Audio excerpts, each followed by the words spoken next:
Hi guys, நாம இன்னைக்கு bloody flowers டிராமாவோட 6th எபிசோட தான் பார்க்க போறோம். இது வரைக்கும் பார்த்ததுல கில்லரான லீக்க டெத் பெனால்டி கொடுத்துட்டாங்க. பட் அவனோட திறமைய ப்ரூவ் பண்றதுக்காக பார்க்க ஒரு பிளான் பண்ணி ஜெயில இருக்க ஒரு நோய்வாய்ப்பட்ட கைதிக்கு இவனோட ட்ரீட்மெண்ட்டை கொடுக்க வச்சு ஹாஸ்பிட்டல்லே இவனால கியூர் பண்ண முடியும் அப்படின்ற மாதிரி ப்ரூவ் பண்ணிட்டாங்க. அது நியூஸ்ல எல்லாம் ரிலே ஆகுது. அந்த நியூஸ பார்க்கோட வைஃப் பார்த்துட்டு பயங்கரமா ஆச்சரியப்பட்டு இருக்காங்க.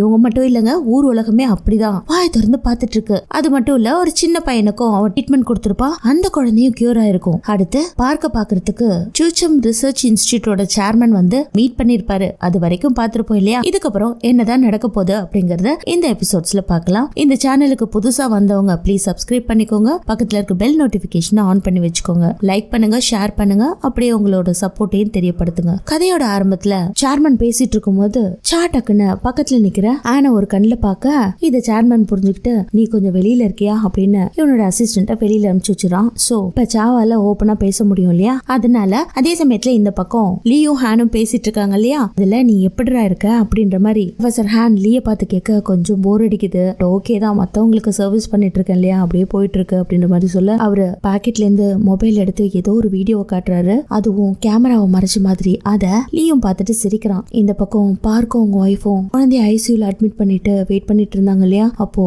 சீக்கிரமா அவளுக்கு ட்ரீட்மெண்ட் எடுக்கலன்னா நீங்க எல்லாத்துக்கும் ரெடியா இருங்க அப்படின்ற மாதிரி சொல்லிட்டு போக கேட்டுட்டு பார்க்கோட வைஃப் பயங்கரமா கதறி அழறாங்க. இந்த பக்கம் சேர்மனை காட்டுறாங்க. சா கிட்ட பேசிட்டு இருக்கும் போது அவனும் அவங்களோட பிசினஸ் பத்தி பேசிட்டு இருந்தான். இவளும் அவங்க கிட்ட எனக்கு ஒரு சின்ன கிளாரிபிகேஷன் தான் வேணும். ஆக்சுவலா உங்களோட லேப்ல லீ கோமல இருக்கும் போது அவனை வச்சு ஹியூமன் ரிசர்ச் பண்ணீங்களா, அவனோட பெர்மிஷன் இல்லாம அப்படின்ற மாதிரி கேட்க, அதை பத்தி எனக்கு தெரியாது, பட் அவனுக்கு இந்த இடத்துல தான் எக்ஸ்பெரிமெண்ட் நடந்துச்சு, அதனால தான் திரும்பவும் அவனை என்னோட லேபுக்கே நான் கூட்டிட்டு வந்துட்டேன். அவன் கோமால இருக்கும் போது அவனோட பெர்மிஷனை கேட்க முடியல, ஆனா கார்டியனான அவங்க அம்மா கிட்ட பெர்மிஷன் கேட்கற மாதிரி இருந்துச்சு, அதையும் கேட்டுட்டோம். அவங்க அந்த சமயத்துல பினான்சியல் ப்ராப்ளத்துல இருந்ததுனால ஒத்துக்கிட்டாங்க அப்படின்னு அவங்க ரெண்டு பேரும் அந்த சைட் பேசிட்டு இருக்கும் போது இந்த பக்கம் ஹான் லீய பார்க்க வந்திருக்காரு இல்லையா? அந்த சமயத்துல எப்படி இருக்க அப்படின்ற மாதிரி கேட்க, எனக்கு ரொம்ப போர் அடிக்குது, பட் என்னால சர்வீஸ் பண்ண முடியுது, அந்த சந்தோஷத்தோட வாழ்ந்துட்டு இருக்கேன். சரி அதெல்லாம் இருக்கட்டும், எல்லாமே ரெடியா சார் அப்படின்ற மாதிரி கேட்க, அவரும் சிசிடிவி கேமரா பாக்குறாரு. அதெல்லாம் நான் பாத்துக்கிட்டேன் அப்படின்ற மாதிரி அங்க வேலை செஞ்சுட்டு இருக்கவங்கள்ட்ட லஞ்சம் கொடுத்து உள்ள வந்திருப்பாரு போல இருக்கு.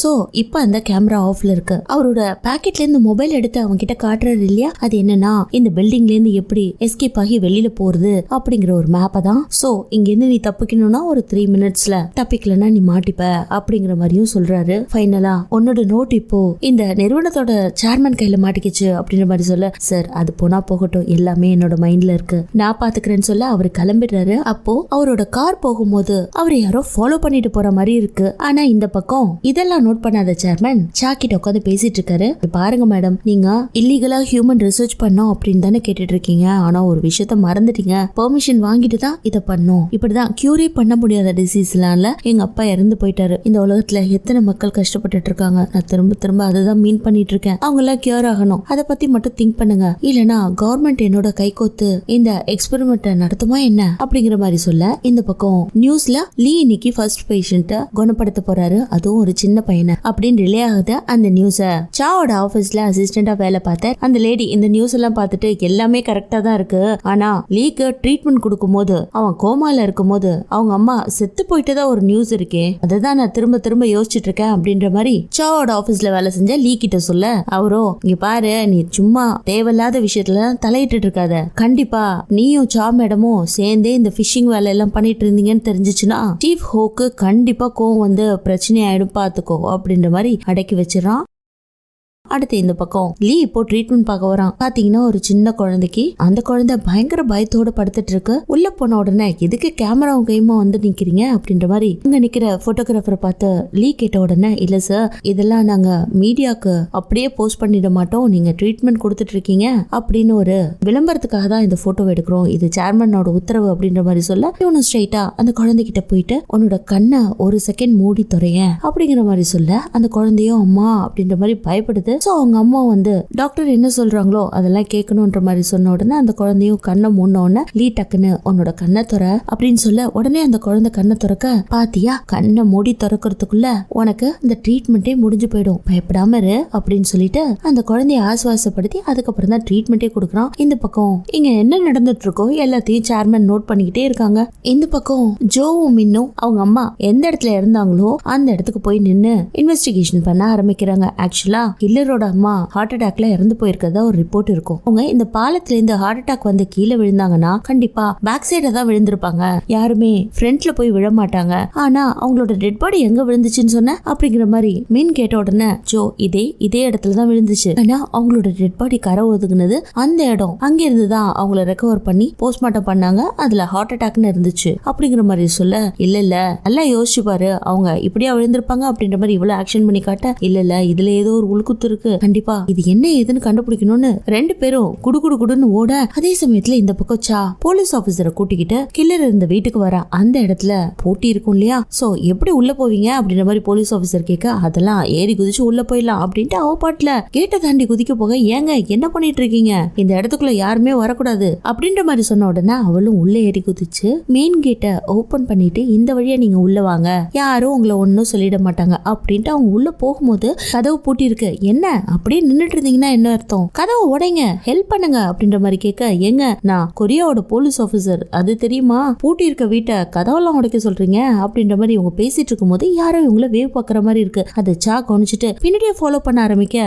ரெண்டு பேரும் துரத்தி பிடிக்கிறாங்க. இதுல போலீஸ் ஆபீசரால ஓடவே முடியல. சா விடாம அங்க இருக்கிற ஸ்ட்ரீட் எல்லாம் சுத்தி வரா. ஃபைனலா ஒரு முட்டை சந்து மாதிரி இருக்கும், அதுல போய் திரும்புவா. டக்குன்னு யாரோ ஒருத்தர் முன்னாடி வர அப்படியே இடிச்சுக்கிறா. யாரு என்னன்னு பார்த்தா ஜோவும் மின்னும் இந்த இடத்துக்கு இன்வெஸ்டிகேஷன் பண்ண வந்தாங்க இல்லையா, அவங்க மேலதான் மோதிக்கிட்டு கீழே உட்காந்துருப்பா. என்ன ஆச்சுன்னு பார்த்தா தலையில சரியான அடி. சரின்னு எல்லாரும் இப்போ ஒன்னா உட்காந்து பேச ஆரம்பிச்சிட்டாங்க. அந்த இடத்துல சா ஜோ பார்த்து, என்னையா நீ லைட்டா இடிச்சதுக்கே எனக்கு காயமாயிடுச்சு அப்படின்ற மாதிரி சொல்ல, நீங்க கவலைப்படாதீங்க, நான் உங்களோட போட்டோவை மார்ஃபிங் பண்ணி பிரஸ்ல ரிலீஸ் பண்றேன், அதுக்காக தானே கவலைப்பட்டு இருக்கீங்க அப்படிங்கிற மாதிரி ஒளர, யோ நீ கொஞ்சம் சும்மா இருக்கியா, நான் எவ்வளவு பெரிய விஷயத்த கண்டுபிடிக்கிறதுக்காக இங்க வந்தேன், ஆனா நீ எல்லாத்தையும் சொதப்பிட்ட. சரி உன்னை இங்க யார் அனுப்புனது, பார்க் தான் உங்க ரெண்டு பேரையும் இங்க அனுப்பி வச்சாரா அப்படின்ற மாதிரி கேட்க, அதெல்லாம் ஒண்ணும் இல்ல, நாங்க சும்மா யதார்த்தமா வந்தோம் அப்படின்ற மாதிரி ஜோ மழுப்ப, அத மின் கேட்டுட்டு, இல்ல எங்களுக்கு ஒரு சின்ன டவுட் இருந்துச்சு, ஆக்சுவலா கில்லர் கோமால இருக்கும் போது அவனுக்கு ஏதோ ஒரு ட்ரீட்மெண்ட் நடந்திருக்கு, ஆனா அவங்க அம்மா ஹார்ட் அட்டாக்ல இறந்திருக்காங்க அப்படின்ற ரிப்போர்ட் இருக்கு, ஆனா அவங்க ஹார்ட் அட்டாக்ல இறந்தாங்கன்னா ஏன் பாலத்துல இருந்து தண்ணிக்குள்ள விழுந்து சாகணும், அந்த டவுட்டை கிளியர் பண்ணதான் இங்க வந்தோம் அப்படின்ற மாதிரி சொல்ல, இதே டவுட்டை கிளியர் பண்ணதான் சாவும் இங்க வந்திருப்பா. அதனால ஆச்சரியமா பாக்குறா. அடுத்த சீன்ல அவங்க அம்மாவோட டீடைல்ஸ் எல்லாம் எடுத்து சா விசாரிக்கும் போது அப்படியே ஒரு பிளாஷ்பேக் காட்டுறாங்க. கில்லரோட அம்மா அவன் படிச்சிட்டு இருக்கும் போது ஆக்சிடென்ட் ஆயிருக்கும் இல்லையா, அப்ப காணா போயிருப்பான், அவனுக்கு என்னாச்சுன்னே தெரியாம என் புள்ளைய பாத்தீங்களா அப்படின்னு போஸ்டர்லாம் அடிச்சு ஒட்டிட்டு இருக்காங்க. இவன் பெரிய பெரிய பேனர்ஸ் எல்லாம் ஒட்டியிருப்பாங்க போலீஸ்ல, இத பத்தி இன்ஃபர்மேஷன் கொடுத்திருப்பாங்க. இந்த எல்லா ரெக்கார்ட்ஸும் இருக்கு, பட் அவங்களுக்கு என்னாச்சுன்னே தெரியல. அதே சமயத்துல இந்த பக்கம் பார்க்க தன்னோட குழந்தைய பாத்துட்டு இருக்காரு. அவளுக்கு சுத்தமா உடம்பு முடியல, ஆக்சிஜன் போயிட்டு இருக்கு. அந்த சமயத்துல நீ நல்லாயிட்டு ஸ்கூலுக்கு போவ, உனக்கு நிறைய ஃப்ரெண்ட்ஸ் இருப்பாங்க, 10th நிறைய ஃப்ரெண்ட்ஸ் வருவாங்க, 12th நிறைய ஃப்ரெண்ட்ஸ் வருவாங்க, அப்புறம் காலேஜ்க்காக நீ ஃபாரின்லாம் போவ அப்படின்ற மாதிரி சொல்ல அவ சந்தோஷப்பட்டிருப்பா. இதை நினைச்சு பார்த்துட்டு இருக்கும் போது திடீர்னு பாத்தீங்கன்னா வீசிங் மாதிரி வந்துருது. அதுக்குள்ள எல்லாரும் ஓடி வந்து பதற ஆரம்பிக்கிறாங்க. இதுக்கு மேல அவளை தனியா வச்சிருந்தா பிரச்சனை ஆயிடும், அவளுக்கு நார்மலான ட்ரீட்மெண்ட் எந்தவித மாற்றத்தையும் கொடுக்கவே இல்லைங்க. இவ்வளவு நோய் குணமானோம்னா கண்டிப்பா அது கில்லரான லீயால மட்டும் தான் முடியும் அப்படின்ற மாதிரி மைண்ட்ல ஓடுது. ஆனா அவனை தான் இப்ப பிடிக்க முடியாதாச்சே. இந்த பக்கம் சேர்மன் அவனோட அசிஸ்டன்டான ஆன் கூட பேசிட்டு வரும்போது ஒரு பிளான போடுறாங்க. ஆக்சுவலா உள்ள இருக்க கில்லர் இருக்கான் இல்லையா, அவனோட ப்ரொசீஜர் எப்படி இருக்கு, அது மாதிரி வேற ஏதாவது உங்களால பண்ண முடியுமா, அவனோட பிளட் எடுத்து ஒரு லார்ஜ் அமௌண்டான சீரத்தை கண்டுபிடிக்க முடியுமா அப்படின்ற மாதிரி முடிவுக்கு வரானுங்க. ஆனா இதை பண்றதுக்கு அட்லீஸ்ட் 1 month ஆகும்னு ஆன் சொல்ல, அதை கேட்டுட்டு இப்ப நான் என்ன சொல்றனோ அதை ஒரு வாரத்துக்குள்ள முடிச்சிரு, எனக்கு என்ன சப்போர்ட் வேணாலும் பண்றேன் அப்படிங்கிற மாதிரி சொல்ல, ஓகே சீக்கிரமா அதை ட்ரை பண்றேன்ற மாதிரி ஆன் சொல்ல, கொஞ்ச தூரம் நடந்து போன சேர்மன், இன்னும் ப்ரொஃபசர் ஹான் சேஃபா இருக்காரு போல இருக்கு அப்படின்னு கேட்க, இவனும் ஆமா சார்ங்கிறான். அடுத்து இந்த பக்கம் லீயா காட்டுறாங்க. அவனுக்கு ஏதோ ஒரு கன்ஃபியூஷன், இந்த இடத்துல இருக்கிறதுக்கே அவனுக்கு பிடிக்கல, இங்க இருந்து எப்படியாவது எஸ்கேப் ஆகணும்னு மனசுல தோணிடுச்சு. அவனோட மைண்ட்ல எல்லாத்தையும் மறைச்சு இங்க இருந்து இருந்து எப்படி நான் தப்பிச்சு போக போறேன் அப்படின்ற மாதிரி யோசிச்சுட்டு இருக்கான். அப்ப ப்ரொஃபசர் ஹேன் சொன்ன மாதிரி Thursday 2 PM இங்க வந்துரு அப்படின்ற ஒரு நோட்ஸ் சொல்லியிருப்பாரு. அவர் எந்த இடத்துக்கு வர சொன்னாருன்னு தெரியல, பட் அதை பத்தியே திங்க் பண்ணிட்டு இருக்கான். என்ன நினைச்சான்னு தெரியல, திடீர்னு அங்க ஒரு பெல் இருக்குங்க. அது அமுக்கி இவன் ஹெல்ப் கேட்க என்ன பார்க்க யாராவது வந்திருக்காங்களா அப்படின்ற மாதிரி இவன் கேட்ட உடனே 2 மணிக்கு எந்த ஒரு ஷெட்யூலும் உங்களுக்கு இல்ல, யாரும் உங்களை பார்க்க வர போறது கிடையாது, ஆனா 5 மணிக்கு பார்க் உங்களை வந்து மீட் பண்ண போறாரு அப்படின்ற மாதிரி சொல்ல 5 மணி டைம் கட்டுறாங்க. அடுத்து இவங்க 2 பேரும் பேசிட்டு இருக்கும் போது குழந்தை எப்படி இருக்கா, அவளுக்கு ரொம்ப உடம்பு சரியில்லாம போச்சுன்னு நான் நினைக்கிறேன் அப்படின்ற மாதிரி கில்லர் சொல்ல அதை கேட்டுட்டு ஆமான்றாரு. அதுக்கப்புறம் இப்படியே கொஞ்ச நேரம் நார்மலா அவர் பேசிட்டு இருப்பாரு. ஆனா அவரால் ரொம்ப நேரத்துக்கு தாக பிடிக்க முடியாது, குழந்தைக்கு வேற உடம்பு சரியில்லை இல்லையா, அதனால ஸ்ட்ரெயிட்டா அவனோட காலையே விழுந்து கெஞ்ச ஆரம்பிக்கிறாரு. சார் என்ன சார் பண்றீங்க, நீங்க தான் என்னோட உயிருக்காக கஷ்டப்பட்டு போராடினீங்க, உங்களுக்கு ஹெல்ப் பண்ணாம போயிடுவேனா அப்படின்ற மாதிரி இந்த பக்கம் இவங்க பேசிட்டு இருக்கிறத அந்த பக்கம் சேர்மன் பார்த்துட்டு பைத்தியக்காரன் யார் காலில் போய் விழறான் பத்தியா, அவன் என் காலில் விழுந்திருந்தானா இந்நேரம் அவன் பொண்ணுக்கு ட்ரீட்மெண்ட் நடந்திருக்கும் அப்படின்ற மாதிரி சிரிச்சுட்டு உட்காந்துட்டு இருக்கான். அடுத்த சீன்ல ஜோ ஒரு காரோட நம்பர் பிளேட்டை பத்தி அவனோட ஃப்ரெண்டு கிட்ட விசாரிச்சுட்டு இருக்கான். அவன் ஃப்ரெண்டும் அந்த கார் பிளேட் ஜோ கம்பெனியோடது அப்படிங்கிற மாதிரி ஜோ கிட்ட சொன்ன உடனே ஜோக்கு எல்லாமே புரிஞ்சு போயிடுது. எதுக்காக ஜோ ப்ரொஃபசர் ஹேனை ஃபாலோ பண்ணணும் அப்படிங்கிற மாதிரி புரிஞ்சுக்கிட்டவன் எனக்கு அர்ஜென்ட்டா ஒரு வேலை இருக்குன்னு பரபரப்பா கிளம்ப, யோ நீ கொடுக்க வேண்டிய காசை கொடுக்காம இப்படி என்ன கழட்டி விட்டு போறியே அப்படின்ற மாதிரி ஃப்ரெண்டு கேட்க, டே அதுக்காக தான் சிக்கன் சாப்பிடுறதுக்கான கூப்பனை கொடுத்துருக்கான், உன் ஃபேமிலியோட போய் சாப்பிடு அப்படின்ட்டு அவன் அவசரமா கிளம்பி நேரா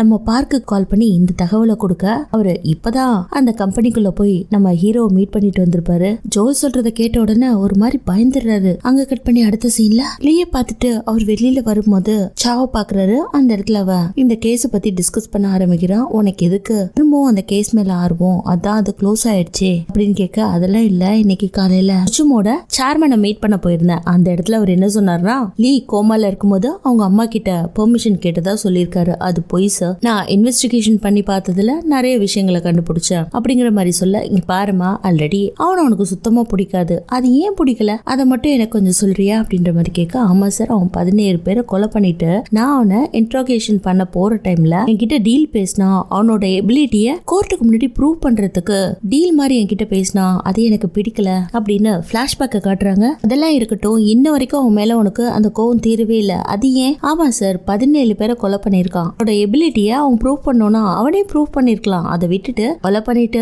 ஜெயிலுக்கு வந்து அதுக்கப்புறம் எதுக்காக அவனோட எபிலிட்டியை ப்ரூவ் பண்ணணும், அதுக்கு மட்டும் பதில் சொல்லுங்க, அந்த விஷயம் தான் எனக்கு பிடிக்கல அப்படிங்கிற மாதிரி சொல்றா. சரி நீ இப்போ அவன் மேல மேல்முறையீடு பண்ண போறியா, அதுக்காக தான் அவனை இன்வெஸ்டிகேஷன் பண்ணிட்டு இருக்க, எதுக்காக அவனோட வீடு வரைக்கும் நீ போன அப்படின்ற மாதிரி கேட்க, நான் எதையோ ஒன்னத மிஸ் பண்ணிட்டேன், என்னோட இன்வெஸ்டிகேஷன்ல நான் கிரவுண்ட் ஒர்க் பண்ணது தப்பா இருக்கு, இப்ப அவனுக்கு ஆயுள் தண்டனை கிடைச்சிருக்கு, அதை நான் மாத்த போறது இல்ல, ஆனா அவனுக்கு ஏதோ ஒரு அநீதி நடந்திருக்கு, அதனாலதான் அவன் இந்த அளவுக்கு மாறி இருக்கான், அதை நான் கண்டுபிடிச்சு வெளியில கொண்டுட்டு வரணும் அப்படிங்கிற மாதிரி சொல்ல, நானும் உனக்கு ஹெல்ப் பண்றேமா அப்படின்னு சொல்லிட்டு இவ கிளம்ப, அந்த சமயத்துல ஒரு நிமிஷம் இல்ல, இப்பெல்லாம் இந்த கேஸ் விஷயமா மண்டையில எல்லாத்தையும் போட்டு குழப்பிக்கிட்ட, நீ நிறைய ட்ரிங்க்ஸ் பண்றன்னு நான் கேள்விப்பட்டேன், சோ ட்ரிங்க்ஸ் பண்றதை விட அது உன்னோட ஹெல்த்துக்கு பெரிய பாதிப்பை கொண்டுட்டு வந்து விடும், நீ உன்னை பாத்துக்கோ, நான் இப்ப கிளம்புறேன் அப்படின்ட்டு கிளம்பிடுறாரு. அடுத்த சீன்ல சா போலீஸ் ஆபீசரை கூப்பிட்டு வச்சு லஞ்ச் எல்லாம் ப்ரிப்பேர் பண்ணி நிறைய ஆர்டர் பண்ணி சாப்பிட சொல்றா. என்னாச்சு உங்களுக்கு, டீன் எனக்கு இவ்வளவு ஆர்டர் பண்ணி கொடுக்குறீங்க அப்படிங்கிற மாதிரி போலீஸ் ஆபீசர் கேட்க, அதெல்லாம் ஒண்ணும் இல்ல, நீங்க எனக்கு நிறைய ஹெல்ப் பண்ணிருக்கீங்க, உங்களுக்கு எதுவுமே நான் திரும்ப பிரதிபலனா பண்ணதில்ல, அதனாலதான் அப்படின்ற மாதிரி கேட்க, ஓ லீயோட கேஸ் விஷயத்த சொல்றீங்களா அப்படின்ற மாதிரி கேட்க, அது மட்டும் இல்லங்க, நீங்க மட்டும் தாங்க எனக்கு கூட இருந்து நிறைய விஷயத்துக்கு ஹெல்ப் பண்ணிருக்கீங்க, ஆனா ஒரு சின்ன டவுட் அப்படிங்கிற மாதிரி சா ஆரம்பிக்க, இருங்க இருங்க உங்களோட டவுட்டை கிளியர் பண்ணாம அடுத்த வாய் நான் சாப்பிட மாட்டேன், என்ன டவுட்னு கேளுங்க, அதெல்லாம் ஒண்ணும் இல்ல, நான் இங்க வரதுக்கு முன்னாடி எந்த அட்வொகேட்டுக்கு கீழே நீங்க வேலை செஞ்சீங்க, ஓ அதுவா, ஓன்னு ஒருத்தர், அவருக்கு கீழே தான் நான் வேலை செஞ்சேன், என்ன சொல்றீங்க, ஓக்கு கீழே நீங்க வேலை செஞ்சீங்க, இப்போ ஓ என்னோட பாஸ், பாத்தீங்களா எல்லாருமே ஒரே சர்க்கிள்ல தான் இருக்கும், இது சாதாரண கேள்விதான், இதுக்காக நீங்க தப்பா எடுத்துக்காதீங்க அப்படின்னு சா போலீஸ் ஆபீசர் கிட்ட சொல்ல, இவங்க சாப்பிட்டு முடிச்சுட்டு வெளியில வரும்போது, நான் ஊருக்கு போறதுக்கு முன்னாடி உங்களுக்கு இது மாதிரியான லஞ்ச் வாங்கி கொடுக்கணும்னு ரொம்ப நாள் ஆசைப்பட்டேன், ஆனா இன்னைக்குதான் அது முடிஞ்சிச்சு, நீங்க ஊருக்கு போறேன்னு ஃபீல் எல்லாம் பண்ணாதீங்க, திரும்பவும் இங்க வருவீங்க, ஆமாமா கண்டிப்பா வருவேன், நம்ம எல்லாரும் ஒன்னா ஒர்க் பண்ணலாம், சரி இப்ப நான் கிளம்புறேன், ஓகே மேடம் போயிட்டு வாங்க, பத்திரமா இருங்க, நானும் கிளம்புறேன் அப்படின்னு சொல்லிட்டா அவன் கிளம்ப இந்த பக்கம் கொஞ்ச தூரம் நடந்துச்சா டக்குன்னு போலீஸ் ஆபீசரை திரும்பி பாக்குறா. ஏன்னா சாக்கு அவர் மேல டவுட் வந்திருக்கும். கேஸ் ஃபைல்ஸ் எல்லாம் கில்லரோட வீட்டுக்கு போயிட்டு தேடி பார்க்க ட்ரை பண்ணிருப்பா. அந்த இடத்துல அவளுக்கு தலையில அடிபட்டிருக்கும். அதுக்கப்புறம் தேடாம விட்டுட்டு நேரா கேஸ் ஃபைல்ஸ் எல்லாம் பரட்டி பார்த்தா இல்லையா, அந்த நேரத்துல ஒரு விஷயத்த கண்டுபிடிப்பா. அவங்க அம்மா நேச்சுரலா தான் இறந்தாங்க, ஹார்ட் அட்டாக்ல தான் செத்து போனாங்கன்னு ரிப்போர்ட் கொடுத்ததே இந்த போலீஸ் ஆபீசர் தான். சோ அது ஒரு பொய்யான ரிப்போர்ட். இவரும் நம்மளோட சீஃப் கூட சேர்ந்துதான் இது மாதிரியான வேலையெல்லாம் செஞ்சிருக்காருன்றத கண்டுபிடிச்சிட்டு தான் கன்ஃபார்ம் பண்றதுக்காக இப்படி ஒரு லஞ்ச கொடுத்து அவரோட வாயாலே கேட்டிருப்பா. அடுத்த சீன்ல இப்ப இவளுக்கு இந்த கேஸ்ல இன்னும் கிரவுண்ட் ஒர்க் பண்ணணும்னா சப்போர்ட் தேவை இல்லையா, அதனால ஆல்ரெடி இவளுக்கு கீழே வேலை செஞ்ச மிஸ்டர் லீயையும் அந்த கேர்ளையும் கூப்பிட்டு வச்சு பார்ட்டி கொடுக்கறா. அதுல 2 பேரும் கம்முனே உட்கார்ந்துட்டு இருக்காங்க. எதையுமே வெளியில சொல்லக்கூடாதுன்னு ஹோம் ஒர்க் எல்லாம் பண்ணிட்டு வந்திருப்பாங்க போல இருக்கு. பட் சாதா பயங்கர பிரில்லியன்ட் ஆச்சு. அவங்களுக்கு சரக்க ஊத்தி கொடுக்க அதுல அந்த கேர்ளுக்கு இந்த உண்மைகள் எல்லாம் சொல்லணும்னு ஆசை. பக்கத்துல இருக்கவனோ தடுத்துக்கிட்டே இருக்கான். எனக்கும் தெரியுங்க, இது சாதாரணமா கில்லரோட அம்மா செத்து போல, அவங்களையும் கொன்னு இருக்காங்க அப்படிங்கிற மாதிரி சொல்ல வர பக்கத்துல இருக்கவன் சும்மா இருக்கியான்ற மாதிரி சொல்ல, நீ இதை சாப்பிட்டுக்கிட்டு நீ கம்முன்னு இருடா அப்படின்னு சொல்லிட்டு அவளுக்கு தெரிஞ்ச உண்மைகள் எல்லாம் சாக்கிட்ட சொல்ல பக்கத்துல இருக்கவனோ இவளுக்கு ஊட்டி விட்டு இவளோட வாய் அடைக்க பாக்குறான். பட் அதை புரிஞ்சுக்கிட்டவ, இங்க பாருங்க நம்ம மறைமுகமா இந்த இன்வெஸ்டிகேஷனை பண்ணலாம், நீங்க என் கூட கைகோத்து இதுக்காக கிரவுண்ட் ஒர்க் பண்ண வரீங்களா அப்படின்ற மாதிரி கேட்க 3 பேரும் சேர் சொல்லிக்கிறாங்க. இதுக்கப்புறம் ஒன்னாதான் ஒர்க் பண்ண போறாங்கன்னு நினைக்கிறேன். இந்த பக்கம் பார்க்கோட டீம் எல்லாரும் ஒன்னா உட்காந்து சஸ்பெக்டான மொத்த பேரோட போட்டோவும் ஒட்டி வச்சிருக்காங்க. அதுல போலீஸ் ஆபீசரோட போட்டோவும் இருக்கு. அதை பார்த்துட்டு பார்க் இவரோட போட்டோ ஏன் ஒட்டினீங்க அப்படின்ற மாதிரி கேட்க, இல்ல இவரும் இதுல இன்வால்வ் ஆயிருக்காரு. எப்படின்னா கில்லரோட அம்மா இறந்து போயிருக்கிறதா ஒரு தகவல் இருந்துச்சு இல்லையா, அதுல அவங்க சாதாரணமா தான் இறந்து போனாங்க, அது ஒரு ஹார்ட் அட்டாக் அப்படின்ற மாதிரி ரிப்போர்ட் கொடுத்ததே அவருதான். ஆனா எங்களுக்கு என்னவோ கொஞ்சம் ஃபிஷியா இருக்கு அப்படின்ற மாதிரி டிஸ்கஸ் பண்ண ஆரம்பிக்கிறாங்க. இவங்க எல்லாம் டவுட் பட்ட மாதிரி அடுத்த சீன்ல போலீஸ் ஆபீசர் சூச்சுமோட டிஏ ஆன் இருக்கான் இல்லையா, அவன் கூட உட்காந்து டின்னர் சாப்பிட்டு இருக்காரு. அப்ப அவனுக்கு அதிகமா ஊத்தி கொடுத்து சாப்பிடுன்னு சொல்லிட்டு இவர்கிட்ட இருந்து இங்க என்ன நடக்குதோ எல்லா விஷயத்தையும் கறந்து எடுப்பாங்க போல இருக்கு. சோ அதெல்லாம் புரிஞ்சுக்கிட்ட இவங்க சீக்கிரமா இந்த இன்வெஸ்டிகேஷனை பண்ணி எப்படியாவது காப்பாத்தணும். அது மட்டும் இல்ல மின்சுக்கு ட்ரீட்மெண்ட்டும் கொடுத்தாகணும். இப்ப பருந்து கையில மாட்டின புறா மாதிரி லீ இப்ப சூச்சுமோட மேனேஜ்மெண்ட்டுக்குள்ள இருக்கா இல்லையா, அத பத்தி டிபேட்லயும் பேச ஆரம்பிக்கிறாங்க. ஏன்னா அந்த டிபேட்டுக்கு நியூஸ் கொடுத்ததே மிஸ்டர் ஜோவா இருக்கும். சோ அவங்களும் ஸ்டெம் செல்ஸ்ல இருந்து இவங்க ட்ரீட்மெண்ட்லாம் ஆரம்பிச்சாங்க அப்படின்ற பழைய கதையெல்லாம் எடுத்து விடுறாரு பேட்டி கொடுக்குற ஒருத்தர். ஏன்னா அவரு யாருடா, இந்த மெடிக்கல் ரிசர்ச் டீமோட ஒன் ஆஃப் த பார்ட்னர். அவங்க எல்லாம் ஒன்னா சேர்ந்துதான், நிறைய டைரக்டர்ஸ் எல்லாம் சேர்ந்துதான் ஒரு மெடிக்கல் ரிசர்ச்சே கண்டக்ட் பண்ணுவாங்க. அதெல்லாம் இவங்கள கன்க்ளூஷன் பண்ணாம தனியாவே இந்த சூச்சும் மட்டும் ஏதாவது ஒண்ணு பண்ணிட்டே இருக்கும். அந்த கடுப்புல வந்து இப்படி டிபேட்டை கொடுத்துட்டு இருக்காங்க. இந்த பக்கம் பார்த்தா எல்லாருமே சந்தேகப்பட்ட மாதிரி இவன் சின்ன வயசுல இருந்தே விசப்பூச்சி போல இருக்குங்க. அவங்க அப்பா லேப்ல ஒர்க் பண்ணிட்டு இருப்பாரு. அந்த நேரத்துல கூட சைக்கோ மாதிரி உட்காந்து சிரிச்சிட்டு இருப்பான். அடுத்த சீன்ல அவரு வயசாகி போய் அப்படியே பெட்ல படுத்துட்டு இருக்காரு. அப்போ ஆக்சிஜன் எல்லாம் எடுத்து விட்டு கையில சர்ஜிக்கல் நைஃபோட நிப்பான். அதை பார்த்துட்டு அவங்க அப்பா பேச்சு மூச்சு இல்லாம அப்படியே துடிச்சிட்டு இருப்பாரு. டக்குன்னு கீழே குனிஞ்சவன் எதையோ பண்ணி அவரை கொண்டு இருக்கான். இதை அவன் திங்க் பண்ணிட்டு உட்காந்துட்டு இருக்கும்போது அந்த இடத்துக்கு ஆன் வந்து ஒரு ஃபைல கொடுக்க, என்னது இது அப்படிங்கிற மாதிரி சேர்மன் கேட்க, புதுசா ஒரு பேஷண்ட் வந்து அட்மிட் ஆயிருக்காராம். அவருக்கு 2 விதமான டிசீஸ் இருக்கா. ஒன்னு கிரானிக்கல் டிசீஸ், அப்புறம் இன்னொன்னு ஹீமோபோபியா. இப்படி ஒரு பேஷண்ட மிஸ்டர் லீ கூட பார்த்ததே இல்லையா, அதனால உங்களோட ஃபுல் எக்ஸாமினேஷன் வேணும் அப்படின்னு சொல்ல, ஓகே நான் அதுக்கு அப்ரூவல் கொடுக்கறேன். அது மட்டும் இல்ல செக்யூரிட்டி ஃபோர்ஸை இன்க்ரீஸ் பண்றேன், நீ ஒண்ணு பண்ண, கவர்மெண்ட் கிட்ட இதே சப்போர்ட்ட கேளு அப்படின்னு சொல்ல, ஓகே சார் புரியுது அப்படின்ட்டு அவங்க கிளம்ப. அடுத்து இந்த புதுசா வந்திருக்க பேஷண்ட் இருக்காங்க இல்லையா, அவங்களுக்கு என்னென்னலாம் ட்ரீட்மெண்ட் நடக்குதுன்னு மானிட்டர்ல பாப்பான் இல்லையா, அப்படி பார்த்துட்டு இருக்கும் போது அந்த பக்கம் கில்லர் கேமராவையே பார்த்துட்டு சிரிக்கிறான். சோ எங்க இருக்க சேர்மனுக்கு புரிஞ்சு போயிடுது இவனை பத்தின டீடைல்ஸ் அவனுக்கு தெரிஞ்சிருச்சுன்ட்டு. இவனை இந்த பக்கம் ஒரு மாதிரி வில்லத்தனமா சிரிக்க, அடுத்த சீன்ல லீக்கு டபுள் செக்யூரிட்டி போட்டு நல்ல விலங்கெல்லாம் மாட்டி வேன்ல கூட்டிட்டு போயிட்டு இருக்காங்க. அப்போ என்ன நினைச்சானோ தெரியல, திடீர்னு ஸ்மைல் பண்றான். சோ இவன் ஹாஸ்பிட்டல் நோக்கி போக அங்க இருக்க பிரஸ் மீடியா எல்லாம் போட்டோ எடுத்துக்கிறாங்க. இந்த பக்கம் சாவும் பயங்கர வேகமா எப்படியாவது அவனை மீட் பண்ணணும்ட்டு காரை ஓட்டிட்டு வந்துட்டு இருக்கா. அதுக்குள்ள இவன் ட்ரெஸ் எல்லாம் மாத்தி டாக்டரோட சூட்ல போயிட்டு இருக்கான். அடுத்து அவனோட பிளட் எடுத்து சீரமா ரெடி பண்றான். அத பேஷண்ட்டுக்கு இன்ஜெக்ட் பண்றான். அப்பதான் கேமராவை இன்னொரு தடவை உத்து பார்த்துட்டு இருந்திருப்பான். அதே சமயத்துல இந்த பக்கம் சா வேகமா வந்தா இல்லையா, அவ ஹீரோவை பார்க்க வந்திருக்க மாட்டா, நேரா போலீஸ் ஆபீசர் கூப்பிட்டாருன்னு போயிருப்பா. அங்க போய் பார்த்தா ப்ரொஃபசர் ஹானை கொண்டு போட்டிருக்காங்க. 2 நாளா அவரோட டெட் பாடி லீயோட வீட்டு பக்கத்துல கடந்துச்சாங்க. உடனே அவ போன் எடுத்து யாருக்கோ கால் பண்ணி லீ எங்க இருக்காரு அப்படின்ற மாதிரி கேட்க, அவரு மெடிக்கல் டெமான்ஸ்ட்ரேஷன்ல, அதாவது ஆபரேஷன் பண்ணுவாங்க இல்லையா, அந்த இடத்துல ஒர்க் பண்ணிட்டு இருக்காரு அப்படிங்கிற மாதிரி ஆப்போசிட் சைட் சொல்ல, இத போலீஸ் ஆபீசரும் நோட் பண்ணிட்டு இருக்கான். அங்க கட் பண்ணி அடுத்த சீன்ல காட்டுறாங்க. ரெட் சூட் போட்டுக்கிட்டு ஒருத்தன் தொப்பி போட்டு முகத்தை மூடினபடி கார்ல டிராவல் பண்ணிட்டு இருக்கான். அவன் தொப்பியை கழட்டினதுக்கு அப்புறம் தான் தெரியுது அது லீன்னு. பக்கத்துல பாத்தீங்களா பார்க் உட்காந்து லீய பார்த்து சிரிச்சுக்கிட்டே போறாரு. இப்படியோ அந்த இடத்துல இருந்து லீ எஸ்கேப் ஆயிட்டான். இதுக்கப்புறம் என்னெல்லாம் நடக்க போகுதுன்னு சுவாரஸ்யமான காட்சிகளை மிஸ் பண்ணாம பார்க்க சேனலை கொஞ்சம் சப்ஸ்கிரைப் பண்ணுங்க. பக்கத்துல இருக்க பெல் நோட்டிபிகேஷனை மறக்காம கொடுங்க. லைக் பண்ணுங்க, ஷேர் பண்ணுங்க, மொபைல்ல பாக்குறவங்க ஹைப் பண்ணுங்க. மீண்டும் நாளை சந்திப்போம். தேங்க்யூ.